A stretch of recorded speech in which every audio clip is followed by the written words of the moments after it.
Hi, welcome back to another lecture in the series Structuralism. This is about Russian Formalism.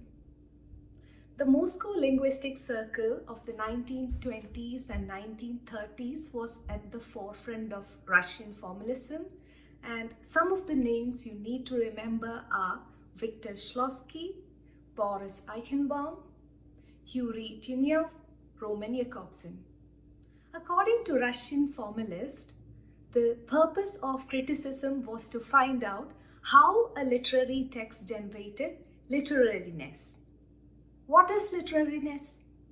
Literariness is the special use of everyday language.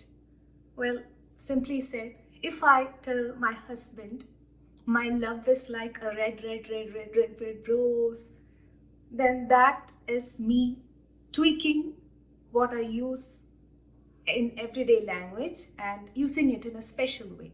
That is literariness. And we know that this is usually more profound in poems because you're looking at language screaming aloud, look at me, I'm so different, you have to look at me closely to understand. Now, they considered poetry as the supreme example of literariness, something that possesses literariness as well. And this is what Shklovsky calls defamiliarization as well. Now, you tweak how you see the world in literature. It's in a different way. It affects your perception. That's defamiliarization. Now, how is poetic language different from everyday language? Any thoughts? Well, first one, it is an end in itself. Means it doesn't look for conveying information like the language in a medical text where the purpose is to convey information. Poetic language, it doesn't seek to convey information. It has its purpose, mainly in the way it is being said. Now, second point, it destabilizes meaning. Let's look at the example, miles to go before I sleep. Now, miles. What kind of a miles? Is it the physical miles that Robert Frost is traveling, or the journey that he's undertaking, which is very long? What about the sleep? Is it his actual sleep, or is it his death, or is it a resting place in his physical journey, or it's something in his spiritual journey? So meaning itself is destabilized. Now, third one, it is self-reflexive. It draws attention to itself. This is different. The same example, my love is like a red rose by Edmund Waller. It's different, you look at it differently, the form is different. There are three key assumptions put forward by Russian formalists. First one, literature, especially poetry, is a special function of language.